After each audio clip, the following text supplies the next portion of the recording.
5 easy tricks to stay calm in a stressful situation. Being able to keep level-headed in a stressful situation is an incredibly powerful gift.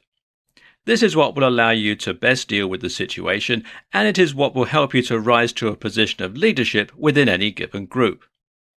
The only problem? We are biologically hardwired in a way that makes this very difficult.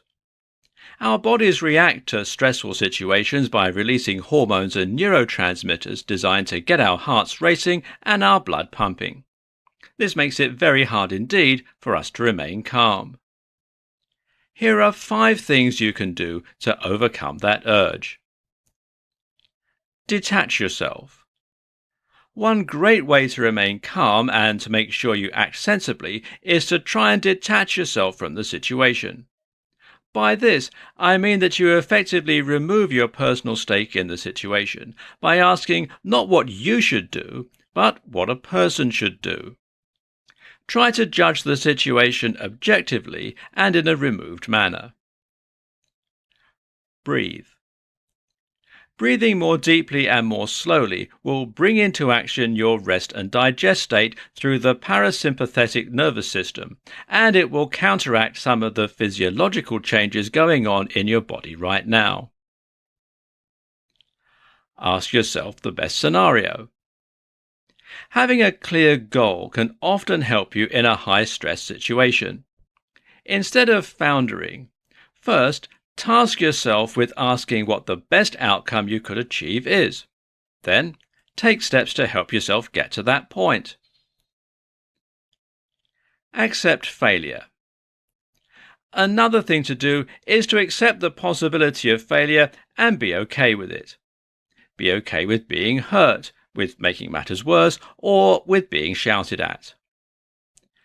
Very often in a stressful situation, we find ourselves so worried about potentially making matters worse or making ourselves responsible that we end up frozen in indecision. Pick a decision and act on it. So, with that in mind, the final thing to do is simply to take these matters into your own hands. That means acting on whatever it is you have decided to do, and it means not spending any more time considering the possibilities. Our anxiety actually comes from picturing events and specifically picturing the worst-case scenarios. As far as our biology is concerned, this makes it as though the worst-case scenarios were happening. So, instead of thinking, just act. 5 style tips that will boost your confidence. The way you look and the way you dress can make a huge impact on the way that you come across and the way that you feel.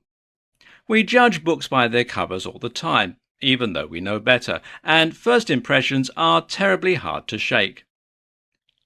But it goes deeper than that and becomes a matter of self-fulfilling prophecies. If you feel good about what you wear, and if you think you look good, then you will walk taller, speak louder, and generally present yourself in a manner that makes you more impressive. And that changes the way that others react to you and the confidence they put in you. This in turn makes you feel even better about yourself. So it's what you call a virtuous cycle, where one positive change to your outfit can result in a cascade of changes to massively impact how you act and feel. Here are 5 tips to set you on your way. Get a good haircut. And go regularly. This can make a massive difference to your overall appearance.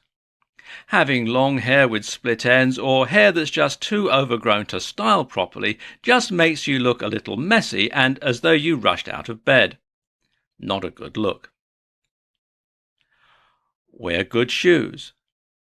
Get a good pair of shoes and a good bed, because if you're not in one, you're in the other. Many people judge others on the basis of their shoes, and this is something we wear nearly every day. Invest some more money here than you do elsewhere in your wardrobe. Wear something loud. Guys, every now and then it's a good idea to wear something a little louder, whether that means a white suit or a bright shirt. It says you're confident and not afraid to be the center of attention. And women, try wearing a little red lipstick or some big heels. Again, loud choices make you appear proud of your new look. Fewer, nicer items. It's far better to have a few high-quality items than lots of low-quality ones.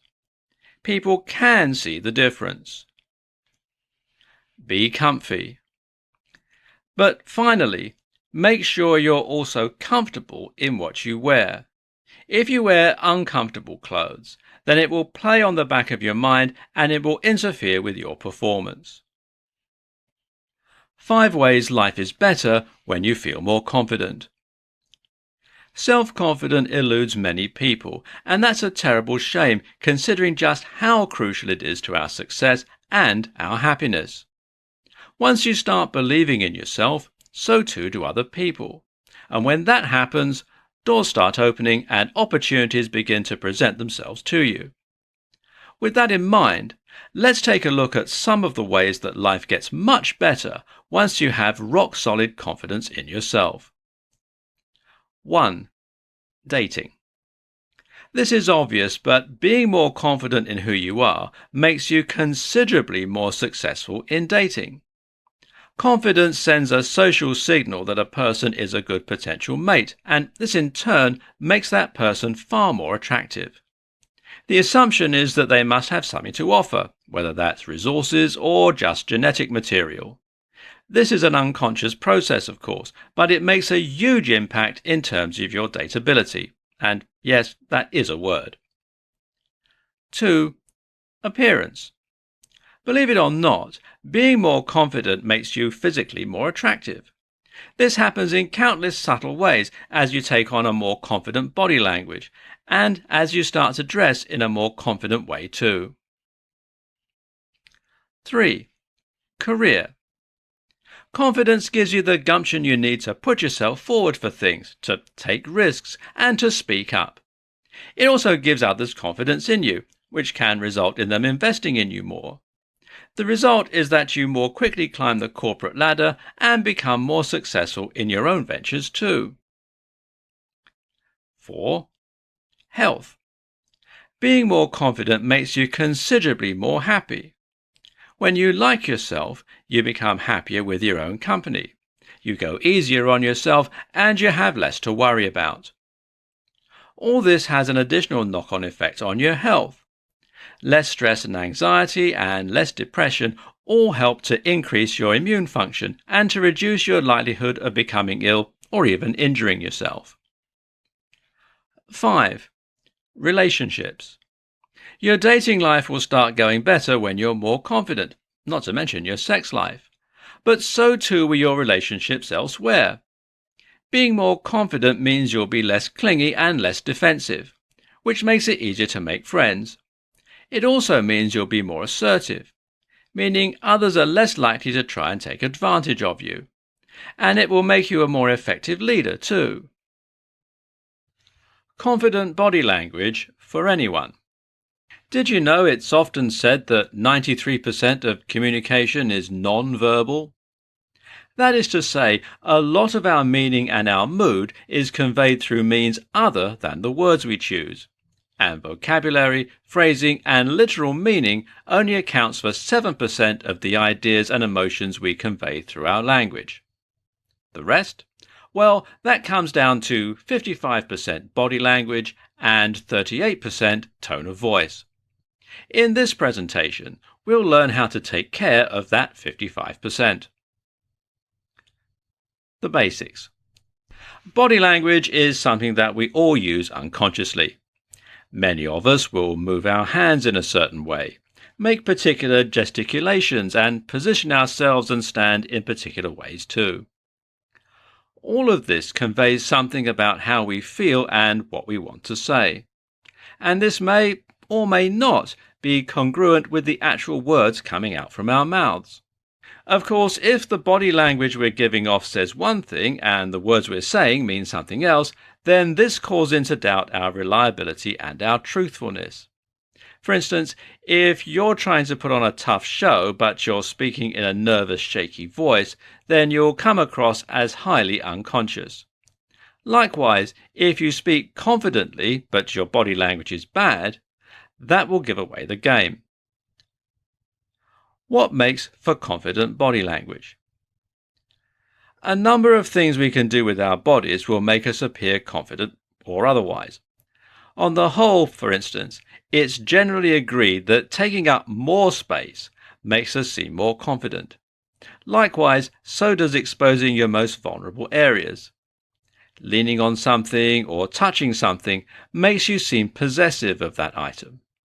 So if you're leaning nonchalantly in a doorway or you're slumped over a sofa with your legs apart, then these things will make you appear more confident. Conversely, if you put up a guard by crossing your arms, if you look downward, and if you bring your knees together, this makes you look vulnerable and shy. Do keep in mind that body language is best read in clusters. Certain things make you seem more or less confident, but there are other factors that might be at play. For instance, if your arms are crossed, then this might simply be because you're cold. It's about the big picture and what all that information says collectively about you. How to be more assertive while still gaining respect. Often, we are stuck between a rock and a hard place when it comes to our interactions with others. More specifically, we are often forced to choose between being assertive and standing up for ourselves and being nice. In other words, these two options often seem mutually exclusive. It seems as though being nice often comes with the prerequisite that you should also be a pushover. This is something of a problem, seeing as most of us want to be treated with respect and not become a human doormat. But likewise, most of us also like to think of ourselves as nice, decent people, and we don't want to cause anyone else undue harm or upset. In this presentation, we'll discuss how you can be assertive while at the same time inspiring respect in others. Keep your cool.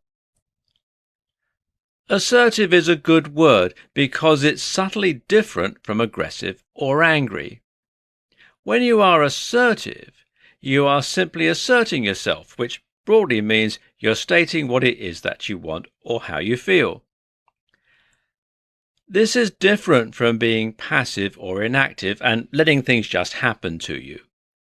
But it's also different from being angry, aggressive, or explosive. When we lose our cool and shout and rave, we actually come across as a little unhinged and certainly rattled.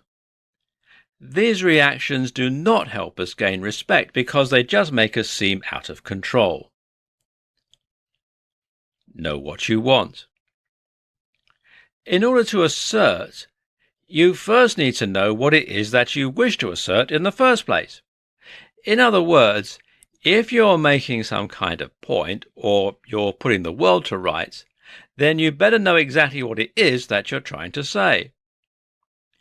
Raging because you're unhappy with a situation makes you seem like a whiner or a crybaby. Instead, tell the person who has wronged you what you want and what you expect them to do about it. Don't make excuses. A lot of people will tell you never to say sorry. That's a big commitment, so I wouldn't necessarily go that far. But what I would say is that many of us say sorry too much, and it can actually make us seem a little weak at times. Instead of apologizing then, be willing to ruffle a few feathers sometimes. Be fair, but be firm when you need to be. How to have 100% certainty in your entrepreneurial venture. One of the things that is most responsible for holding us back is a lack of certainty. Now, what do I mean by this? I mean that we unfortunately lack faith in our own ideas and plans, and that in turn prevents us from ever giving them the best chance possible. This is why you often don't work out, and it's certainly why you don't invest time, money, and effort into that entrepreneurial venture. Think about it. You might think of yourself as lazy, or as flaky, or generally as someone who doesn't see things through to completion. But ask yourself how often you take time off work. You go to work every single day and do the things you need to do there every single day, no matter how tired or uninspired you are. And why is that? It's because you have certainty. You're willing to invest that kind of time and effort because you know that you'll get paid every single day. And if you knew that your workouts would get you into incredible shape, then you will be able to hit the gym every single day. We don't because we think we'll give up before it happens, or because we don't trust in the routine or in our own bodies. If you knew that your entrepreneurial venture was destined for greatness, you would find time every day to make it happen. So, how do you know? 1. Redefine success. Rethink what success means to you. Perhaps you don't need to be super rich. Aim for something lower to begin with and be happy to reach that point. You'll probably find that you can be just as happy this way. 2. Follow a blueprint. Being an entrepreneur doesn't always need to mean breaking the mold. In fact, a lot of the most successful businesses simply recycle well-known strategies and well-known methodologies. Open up a high street store. Open up a hair salon. Take a business that you know works and then, do that. 3. Bootstrap. Bootstrapping means that you're going to fund your big picture with smaller and less exciting business strategies. That may mean, for example, that you sell a product in order to fund a much bigger product. Or it might mean selling a service while using the time left over to work on R&D. Oh, and finally, believe in yourself. Believe you can do anything, and you'll be one step closer to making your vision a reality.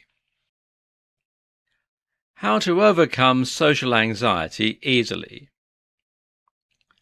Social anxiety is an incredibly crippling condition. Being afraid to speak up essentially renders us voiceless, which in turn means we become passengers in our own lives. We end up with no say about what we do, what we achieve, where we go, or who we become. So, what can you do to start kicking some ass again? Let's take a look at how you can become socially bulletproof. Understand where social anxiety comes from. Social anxiety comes from a desire not to be embarrassed, shamed, or hurt. This is an evolutionary response that is intended to prevent us from making matters worse and to protect us from damaging our own likelihood of survival. When we want to impress someone or make a good impression, we begin to picture all the ways that the interaction could go wrong. And in doing so, we end up triggering a fight or flight response. Only this freezes our ability to make a rational decision and makes us more likely to embarrass ourselves. So, what can you do to prevent this fate? Practice makes perfect.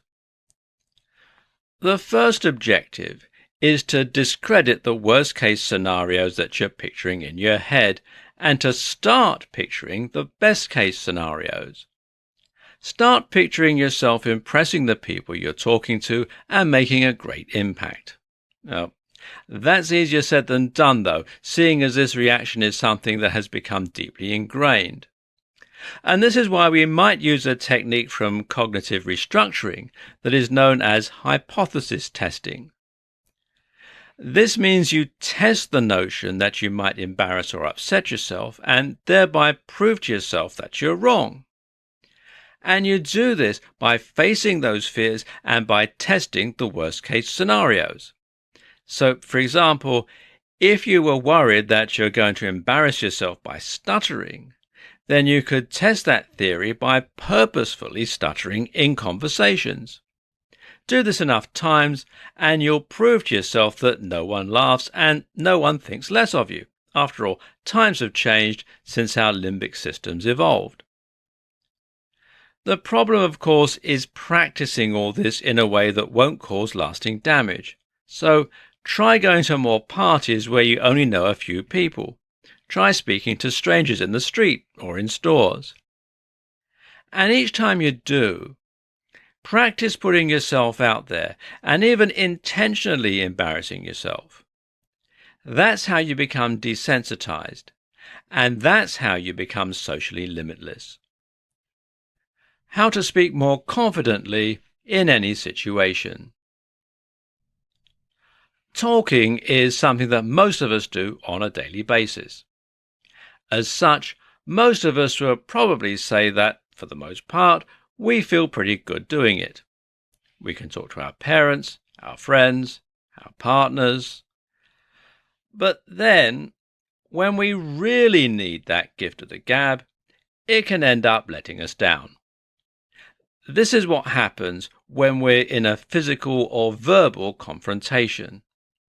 It's what happens when many of us go on dates, and it's what happens when we're in interviews. The problem isn't talking. The problem is talking confidently. So in this presentation, we're going to look at how you can always do that, no matter the circumstances. Tip 1. Stand up. The first tip is to fix your body language, and specifically, that means you should stand more erect with your chest somewhat puffed out. Doing this will immediately make you take up more physical space, making you more dominant and helping you to at least seem more confident. At the same time, this will help with the acoustics of your voice and mean that everything you say comes out louder and more clearly. Tip 2. Speak more slowly. The more nervous we are, the faster we tend to talk. This has the effect of making our voice sound higher pitched, weaker, and ultimately less confident. Your job then is to try and overcome this by speaking more slowly. This makes you sound instantly deeper and more confident, and it makes the content of what you're saying seem more considered and trustworthy. Tip 3. Breathe. If you are panicked and if you're shaking, then you will sound nervous. That stands to reason. Try to get your physiological response under control then. The best way to do this is to breathe more slowly and more fully, which will help to get your parasympathetic nervous system back under control so that your heart stops racing. Tip 4. Relax. When you are nervous, the release of hormones and neurotransmitters tends to make you tense up and become more physically anxious. By relaxing, you can counteract this fact and you can loosen the muscles around your throat and vocal cords, making you sound deeper, more powerful, and more confident. And finally, tip 5, make eye contact. Often the best way to become more confident is to act more confident until that becomes a reality. And one of the best ways to act more confident? Make eye contact with whoever it is that you're talking to. Quick ways to boost your confidence. Want to raise your confidence and raise your game? It takes a long time to address the kinds of deep-seated insecurities that lead to chronic low esteem. But that said, there are some things that you can do right now that will have short-term and immediate benefits to raise your confidence. Let's take a look at some of the best. Adopt a power position. Using larger body language exhibits more confidence, but it also actually triggers the release of testosterone and other chemicals that make you feel more assertive, aggressive, and successful. Remember something you did well. Think about the last time you absolutely killed it and try to remember that occasion. Now live in that moment for a while and let it psych you up into the same mental state you experienced the first time round. Work out. Workout makes us more confident in a whole ton of different ways. Not only does working out trigger the release of adrenaline, testosterone, and more hormones that boost confidence, but it also makes us feel good because we've done something productive. Which leads us to the next point. Do something productive. Just doing something quickly that will offer a quick win is a great way to raise confidence too. Make the bed, tidy the kitchen, shoot off a quick email, get something done and feel good about it. Listen to some music. There are a lot of music tracks out there that are built around raising your confidence and self-esteem. Might I suggest some tracks by the artist Stan Bush, which are all about killing it? Spend time with friends. If you have just a little bit of time to build your confidence, then try spending some time with friends or a partner, anyone who makes you feel good about yourself. As a side note, you need more of these kinds of people in your life and fewer of the ones that make you feel worthless. Do something scary.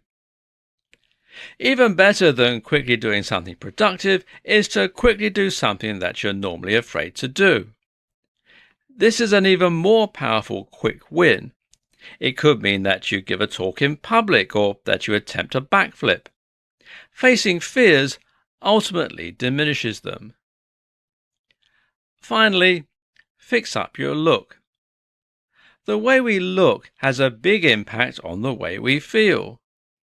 Fix up your outfit. Get a haircut or have a shave. Feel like $1,000,000. 3 things you're doing that damage your confidence. A lot of people have problems with their self-confidence and don't feel quite as pleased about who they are as maybe they should. We've all had those days where we feel a bit worthless, and we've all had interactions with people where we felt like we don't belong or weren't as impressive somehow as the others in the group. And often we feel like victims for this reason. We feel as though we've been dealt a bad hand to have such low self-esteem. But guess what? You might also be somewhat responsible. Not only is it your responsibility to dig yourself out of that pit, but you might also be the one who put yourself there in the first place. In this presentation, we'll cover 3 things that you're doing that damage your self-esteem. Replaying uncomfortable experiences. When someone says something cruel about you, how do you react? Many of us respond by replaying what they've said in our heads over and over again. And we do the same thing when we trip over and embarrass ourselves in public. And we do the same thing when we've had a bad date or a bad interview. You get the point. While it's useful to replay these events to look for things we could do better, it becomes destructive if we do this over and over, and you end up cementing certain neural pathways. So, have a debrief, then move on. Being too polite and humble. It's nice to be polite and humble to some extent, but there becomes a point where it actually just amounts to putting yourself down. If you're constantly humble, then you are positioning yourself below others. And eventually you start to believe that's where you should be. And so do other people. Playing it safe. Essentially, a lack of confidence comes down to fear. Usually, this means a fear of getting it wrong. The only way to get over that fear is to prove to yourself that it's unfounded. How? By facing that fear. And that means getting out of your comfort zone and taking risks. If you're shy of social situations, then put yourself out there and speak to people. If you're unconfident in doing DIY, then grab that drill and start getting to work. This takes courage. And ultimately, courage is the #1 tool for vanquishing a lack of confidence.